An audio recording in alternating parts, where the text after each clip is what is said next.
Channel से जुड़े रहने के लिए, लेटेस्ट अपडेट पाने के लिए, 24 घंटे सपोर्ट पाने के लिए प्लीज दोस्तों चैनल को सब्सक्राइब जरूर कीजिए। तो दोस्तों आज हम पढ़ने जा रहे हैं 10th क्लास एनसीईआरटी का अध्याय 3 धातु एवं अधातु, धातु एवं अधातु पार्ट 3। ओके फ्रेंड्स, तो इस अध्याय में हम क्या करेंगे, जो कुछ इसके टॉपिक छूट गए थे वो हम करेंगे आज। ओके फ्रेंड्स, तो इसके मैं 2 पार्ट बहुत पहले ही अपलोड कर चुका हूं, तो आज हम कुछ छोटे हुए जो टॉपिक्स हैं वो हम करेंगे। तो आज हम इसमें इलेक्ट्रॉन बिंदु संरचना के बारे में चर्चा करेंगे। ओके फ्रेंड्स, तो सबसे पहले हम देखते हैं इलेक्ट्रॉन बिंदु संरचना समझने से पहले हम पहले परमाणु के बारे में समझ लेते हैं। तो परमाणु क्या है? परमाणु में क्या होता है, सेंटर में क्या होता है, नाभिक होता है। नाभिक में क्या होता है, प्रोटॉन और न्यूट्रॉन होते हैं। ओके फ्रेंड्स, प्रोटॉन और न्यूट्रॉन होते हैं। प्रोटॉन में क्या होता है, प्लस चार्ज होता है, प्लस चार्ज यानी प्लस आवेश होता है, और न्यूट्रॉन पे क्या होता है, कोई चार्ज नहीं होता। ओके फ्रेंड्स, तो ये न्यूट्रल होता है। ओके फ्रेंड्स, इस पे कोई चार्ज नहीं होता है। तो ये दोनों मिलकर क्या कहते हैं, नाभिक का निर्माण करते हैं। तो नाभिक पर आवेश क्या हो जाएगा, धनात्मक हो जाएगा, क्योंकि प्रोटॉन पर प्लस चार्ज है, इसलिए नाभिक पर क्या हो जाएगा, प्लस चार्ज हो जाएगा। तो नाभिक की खोज किसने की थी, रदरफोर्ड ने की थी, और इस पर आवेश क्या होता है, धनात्मक होता है। ओके फ्रेंड्स, अब इसके चारों ओर क्या होती है, वर्ताकार या दीर्घ वर्ताकार घेरे होते हैं। इन घेरे को हम क्या कहते हैं, कक्षा या कोश कहते हैं। ओके फ्रेंड्स, तो इन जो घेरे होते हैं वर्ताकार या दीर्घ वर्ताकार, उन्हें कक्षा या कोश कहते हैं। ओके फ्रेंड्स, तो पहली कक्षा को हम नाम दिया हमने के, जिसे n बराबर क्या लिखते हैं, 1, यानी कक्षा संख्या क्या हो जाएगी, 1। दूसरी कक्षा को हमने नाम दिया है l, जिसके लिए कक्षा संख्या 2 हो जाएगी। तीसरी को हमने नाम दिया है m, जिसके लिए कक्षा संख्या 3 हो जाएगी। चौथी को हमने नाम दिया है n, कैपिटल N, जिसके लिए कक्षा संख्या क्या हो जाएगी, 4। ओके फ्रेंड्स, अब इन कक्षाओं में हमें इलेक्ट्रॉन ज्ञात करने का सूत्र क्या हो जाएगा, 2n²। n क्या हो जाएगी, कक्षा संख्या हमें ज्ञात है, 1 2 3 4। ओके फ्रेंड्स, तो पहली के लिए 1 है, दूसरी के लिए 2 है, तीसरी के लिए 3, चौथी के लिए 4।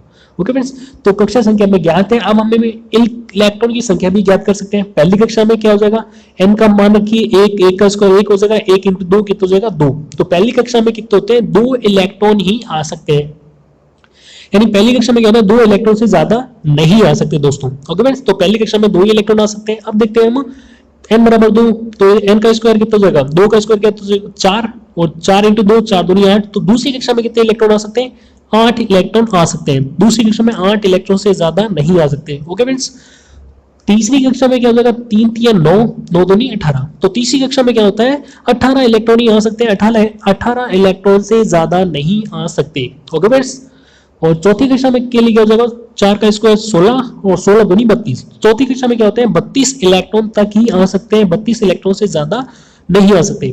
तो दोस्तों अभी तक जितने भी तत्व खोजे गए उनके इलेक्ट्रॉन इन 4 कक्षाओं के अंदर ही समायोजित हो गए हैं। ओके फ्रेंड्स, अन्य 5वीं कक्षा की अभी तक आवश्यकता नहीं पड़ी है। ओके फ्रेंड्स, जितने भी तत्व खोजे गए उनके इलेक्ट्रॉन इन 4 कक्षाओं में ही भरे जा चुके हैं।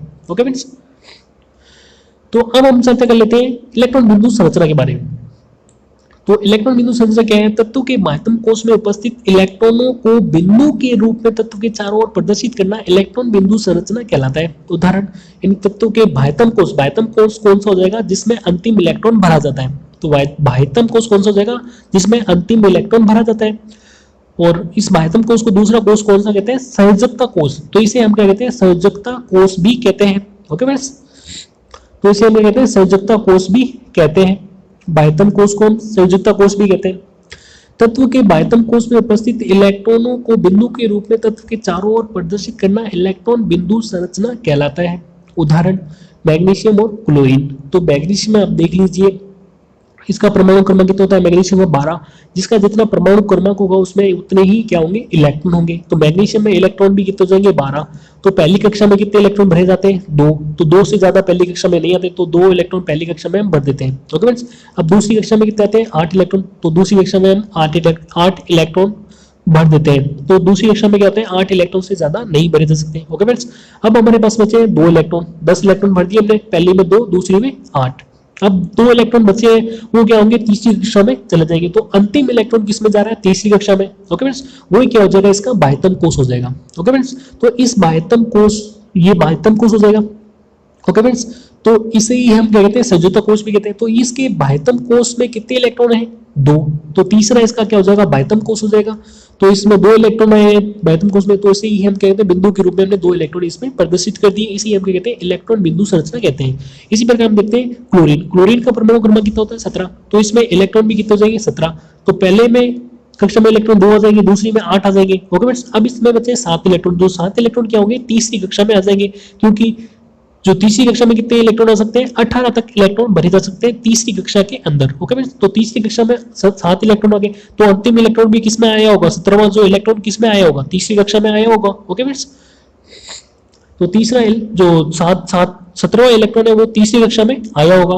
ओके फ्रेंड्स, तो तीसरी कक्षा में कितने इलेक्ट्रॉन हो गए, 7। तो इन 7 इलेक्ट्रॉन को हमने बिंदु के रूप में प्रदर्शित कर दिया तत्व के चारों ओर, तो इसलिए हम कहते हैं इलेक्ट्रॉन बिंदु संरचना कहते हैं। इसी प्रकार हम दूसरा उदाहरण भी ले लेते हैं, जैसे लिथियम। लिथियम कितने नंबर पे आता है, 3 नंबर पे, तो उसमें इलेक्ट्रॉन भी कितने होंगे, 3। तो पहली कक्षा में कितने इलेक्ट्रॉन भरे जा सकते हैं, 2। तो पहली कक्षा में हमने इलेक्ट्रॉन भर दिए 2। ओके फ्रेंड्स, अब उसमें बचा है 1 इलेक्ट्रॉन, तो 1 इलेक्ट्रॉन दूसरी कक्षा में भरा जाएगा। ओके फ्रेंड्स, क्योंकि पहले में 2 ही आ सकते हैं, तो जो तीसरा इलेक्ट्रॉन है वो दूसरी कक्षा में भरा जाएगा। ओके फ्रेंड्स, तो दूसरी कक्षा में कितने इलेक्ट्रॉन आएंगे, लिथियम के 1। तो इस 1 इलेक्ट्रॉन को क्या करते हैं, लिथियम के ऊपर बिंदु के रूप में प्रदर्शित कर देते हैं, इसे हम कहते हैं इलेक्ट्रॉन बिंदु संरचना कहते हैं। इसी प्रकार आप अन्य तत्वों की इलेक्ट्रॉन बिंदु संरचना बना सकते हैं। ओके फ्रेंड्स, अब आते हैं हम धातुएं एवं अधातुओं की क्रिया। तो धातुएं और अधातुओं की क्रिया कैसे होती है, धातुएं इलेक्ट्रॉन त्याग कर, यानी एक बात दोस्तों ध्यान रखना, जो धातुएं हैं जो हमेशा ही इलेक्ट्रॉन त्यागती हैं, और जो अधातुएं हैं वो हमेशा इलेक्ट्रॉन ग्रहण करती हैं। धातुएं जो होती हैं वो एस ब्लॉक और डी ब्लॉक से संबंधित होती हैं, और जो अधातुएं होती हैं वो पी ब्लॉक के अंदर पाई जाती हैं। ओके फ्रेंड्स, जो अधातुएं होती है वो पी ब्लॉक के अंदर पाई जाती है। तो धातुएं इलेक्ट्रॉन त्याग कर व अधातुएं इलेक्ट्रॉन ग्रहण करके आपस में अभिक्रिया करती है, जिससे उनके संयोजकता कोष पूर्ण हो जाते हैं और एक स्थायी यौगिक निर्मित होता है। ओके फ्रेंड्स, तो इसमें एक स्थायी यौगिक निर्मित होता है। जो इलेक्ट्रॉन त्यागता है उस पर क्या आता है, प्लस चार्ज आता है, और जो इलेक्ट्रॉन ग्रहण करता है उस पर माइनस चार्ज आता है। ओके फ्रेंड्स, तो ये धातुएं इलेक्ट्रॉन त्याग कर व अधातुएं इलेक्ट्रॉन ग्रहण करके आपस में अभिक्रिया करती हैं, जिससे उनके संयोजकता कोष पूर्ण हो जाते हैं और एक स्थायी यौगिक निर्मित होता है। उदाहरण हो जाएगा, उदाहरण देख लेते हैं Mg यानी मैग्नीशियम। मैग्नीशियम का क्या विन्यास क्या हो जाएगा इसका, पहले में 2 इलेक्ट्रॉन भरे, दूसरे में 8 और तीसरे में 2 इलेक्ट्रॉन बचे, तो वो क्या तीसरे में जाएंगे, तीसरी कक्षा में जाएंगे। ओके फ्रेंड्स, तो इसका विन्यास क्या हो जाएगा, 2 8 2। क्लोरीन का विन्यास क्या हो जाएगा, 2 8 7, क्योंकि पहली में 2 दूसरी में 8, और जो बकाया इलेक्ट्रॉन क्या हो जाएंगे, तीसरी कक्षा में आ जाएंगे। तीसरी कक्षा में कितने आ जाएंगे, 7। ओके फ्रेंड्स, तो 2 8 7। अब ये क्या करते हैं, अपनी संयोजकता कोष को पूर्ण करने का प्रयास करते हैं। तो ये क्या करेगा, 6 इलेक्ट्रॉन इसको करने होंगे। जो स्थायी अवस्था है वो होती है वो 2 8 18 32, ये क्या होती है, स्थायी अवस्था होती है। जो ज्यादातर जो इलेक्ट्रॉन है वो इन स्थायी अवस्थाओं को प्राप्त करने का प्रयास करते हैं। तो अब ये मैग्नीशियम क्या करेगा, इसको अपने बाह्यतम कोष में स्थायी के लिए 8 इलेक्ट्रॉन करने होंगे। ओके फ्रेंड्स, तो ये 8 इलेक्ट्रॉन करेगा, 6 इलेक्ट्रॉन लेना इसके लिए बहुत ही मुश्किल होगा। तो इसकी बजाय ये क्या करता है, 2 इलेक्ट्रॉन त्याग देता है, जिसके कारण इसमें क्या होते हैं, 2 8, यानी बाह्यतम कोष में कितने हो जाएंगे, अब 8 इलेक्ट्रॉन। तो अब इसका बाह्यतम कोष कौन सा हो जाएगा, दूसरी कक्षा, क्योंकि तीसरी कक्षा के जो 2 इलेक्ट्रॉन होते हैं वो उसने त्याग दिए। तो अब इसकी बाह्यतम कक्षा कौन सी बची है, अब तो इसकी बाह्यतम कक्षा बची है दूसरी कक्षा, क्योंकि तीसरी कक्षा हट गई है, क्योंकि उसमें 2 इलेक्ट्रॉन थे, 2 इलेक्ट्रॉन इसे त्याग दिए, तो वो तीसरी कक्षा क्या होगी, हट जाएगी। अब जो इसकी बाह्यतम कक्षा वो होगी, वो दूसरी कक्षा होगी। ओके फ्रेंड्स, तो अब ये क्या करता है, क्लोरीन क्या करता है, 2 8 7, तो इसको 1 इलेक्ट्रॉन लेना है अपनी स्थायी अवस्था प्राप्त करने के लिए। तो स्थायी अवस्था की क्या होती है, 2 8 18 32, ये क्या होती है, स्थायी अवस्था होती है। तो ये क्या करेगा, 1 इलेक्ट्रॉन ले लेगा, जैसे 8 ये इलेक्ट्रॉन हो जाएंगे इसके, 1 इलेक्ट्रॉन ले लेगा तो इसकी 2 8 8 हो जाएगी, और मैग्नीशियम की 2 8 और क्लोरीन की 2 8 8। ओके बस, तो ये इनकी स्थायी अवस्था इन्होंने प्राप्त कर ली है। ओके बस, और यौगिक का निर्माण कर लिया MgCl2। तो इसने क्या किया, 2 इलेक्ट्रॉन त्यागे, तो ये 2 इलेक्ट्रॉन त्यागेगा तो ये 2 क्लोरीन परमाणुओं के साथ क्रिया करता है। ओके फ्रेंड्स, क्लोरीन को Cl2 क्यों लिखा है, क्योंकि क्लोरीन जो होता है हमेशा प्रकृति के अंदर जो होता है वो Cl2 अवस्था में ही पाया जाता है। ओके फ्रेंड्स, और मैग्नीशियम जो होता है वो Mg अवस्था में पाया जाता है। जो जिस अवस्था में प्रकृति में पाए जाते हैं उन्हें उसी प्रकार लिखते हैं। तो Cl2 क्या होता है, Cl2 के रूप में पाई जाती है क्लोरीन, इसलिए हमें Cl2 लिखा है। ओके फ्रेंड्स, तो Mg और Cl2 क्रिया करेंगे तो MgCl2 का निर्माण हो जाएगा। उसी प्रकार सोडियम और क्लोरीन, सोडियम का इलेक्ट्रॉन की परमाणु क्रमांक क्या होता है, 11, तो इसमें इलेक्ट्रॉन कितने जाएंगे, 11। तो 2 8 1 हो गए, पहली कक्षा में 2 आ गए, दूसरी में 8 और तीसरी में 1। इसी प्रकार क्लोरीन में 287 होता है। ओके फ्रेंड्स, तो सोडियम क्या करेगा, एक इलेक्ट्रॉन त्यागना इसके लिए ज्यादा आसान होगा। ओके फ्रेंड्स, तो ये क्लोरीन क्या करता है, क्लोरीन का एक परमाणु एक इलेक्ट्रॉन ग्रहण कर लेगा और NaCl का निर्माण कर लेगा और सोडियम की स्थायी अवस्था क्या हो जाएगी 2,8 और क्लोरीन की 2,8,8 हो जाएगी। ओके फ्रेंड्स, क्योंकि ये एक ही इलेक्ट्रॉन त्यागता है इसलिए इसके साथ क्या होगा, एक ही क्लोरीन परमाणु क्रिया करता है। ओके फ्रेंड्स, तो सोडियम ने एक इलेक्ट्रॉन त्यागा तो एक ही क्लोरीन परमाणु से क्रिया करेगा, तो इसलिए निर्माण क्या हो जाएगा NaCl यानी सोडियम क्लोराइड, जिसे हम क्या कहते हैं नमक। ओके फ्रेंड्स, तो ये नमक हो जाएगी और ये जो ब्राउन कलर में लिखी हुई वो इसकी स्थायी अवस्था हो जाएगी, 2,8 इसकी सोडियम की हो जाएगी और 2,8,8 वो क्लोरीन की हो जाएगी। ओके फ्रेंड्स, अब आते हैं हम आयनिक यौगिक। आयनिक यौगिक, तो आयनिक यौगिक भी क्या होता है, धातु और अधातु की आपस में क्रिया करने से ही बनते हैं। ओके फ्रेंड्स, तो धातु से अधातु में इलेक्ट्रॉन के स्थानांतरण से बने यौगिकों को आयनिक या विद्युत संयोजक यौगिक कहते हैं। तो आपको पता है धातु हमेशा क्या होती है, इलेक्ट्रॉन त्यागती है और जो अधातु होती है वो हमेशा इलेक्ट्रॉन ग्रहण करती है। तो इनकी जो आपस में क्रिया करने से जो यौगिक बनते हैं उन्हें क्या कहते हैं, आयनिक यौगिक कहते हैं। ओके फ्रेंड्स, तो जैसा हमने अभी ऊपर पढ़ा था धातु अधातु की क्रिया पढ़ी थी, उनकी जो क्रिया करने से जो यौगिक बनते हैं उन्हें क्या कहते हैं, आयनिक यौगिक कहते हैं। ओके फ्रेंड्स, तो ये देख लीजिए Mg प्लस Cl2 MgCl2 बन जाता है और सोडियम और Cl2 क्रिया कराई जाती है Na प्लस बन जाता है। ओके फ्रेंड्स, तो आयनिक यौगिक में क्या होता है, एक तो क्या होता है धनायन होता है, एक ऋणायन होता है। जो इलेक्ट्रॉन त्यागता है वो क्या होता है, धनायन कहलाता है और जो इलेक्ट्रॉन ग्रहण करता है वो क्या होता है, ऋणायन कहलाता है। तो यहाँ पे क्या हो जाएगा, सोडियम क्या धनायन है और क्लोरीन क्या हो जाएगा, ऋणायन है। ओके फ्रेंड्स, तो दोनों ने आपस में क्रिया करने से क्या होगा, सोडियम क्लोराइड का निर्माण हो गया। ओके फ्रेंड्स, तो ये क्या हो जाएगा, आयनिक यौगिक बन जाते हैं। धातु से अधातु में इलेक्ट्रॉन के स्थानांतरण से बने यौगिकों को आयनिक या विद्युत संयोजक यौगिक कहते हैं। ओके फ्रेंड्स, अब इनके गुण देख लेते हैं आयनिक यौगिकों के। आयनिक, तो सबसे पहले देखते हैं हम भौतिक प्रकृति, आयनिक यौगिकों की भौतिक प्रकृति। तो इसमें देखते हैं धन व ऋण आयन के बीच मजबूत आकर्षण बल के कारण आयनिक यौगिक ठोस व थोड़े कठोर होते हैं। ये यौगिक सामान्यतः भंगुर होते हैं तथा दाब डालने पर टुकड़ों में टूट जाते हैं। यानी इसका अर्थ है जो आयनिक यौगिकों के बीच बहुत ही मजबूत आकर्षण बल होता है जिसके कारण ये कठोर और ठोस होते हैं। अगर आप नमक लेते हैं, अगर आप नमक को अपनी हथेली पर रगड़ते हैं तो वो हथेली पर आप रगड़ेंगे तो आपके ये चुभेगा। उन नमक के दानों को आप जितना भी दाब लगा लीजिए दोस्तों वो टूटेंगे नहीं, वो टूटेंगे नहीं। लेकिन आप बहुत सारे नमक ले लें और उसकी एक ढेली बना देते हैं, अगर आप उसमें थोड़ा भी दाब लगाते हैं तो वो नमक की ढेली क्या होगी, टूट जाएगी। आप उसे आसानी से इधर उधर कर सकते हैं, उसे विखंडित कर सकते हैं, लेकिन नमक के दाने को आप नहीं तोड़ सकते। ओके फ्रेंड्स, तो इस कारण ये क्या होते हैं, आयनिक यौगिक ठोस व थोड़े कठोर होते हैं। जो इनके कण क्या होते हैं वो ठोस व कठोर होते हैं, लेकिन अगर जब ये इनकी ढेली बहुत सारा नमक अगर ले लेते हैं, अगर उसमें दाब थोड़ा सी दाब लगाते हैं वो टूट जाते हैं। तो इस प्रकृति को हम क्या कहते हैं, भंगुर।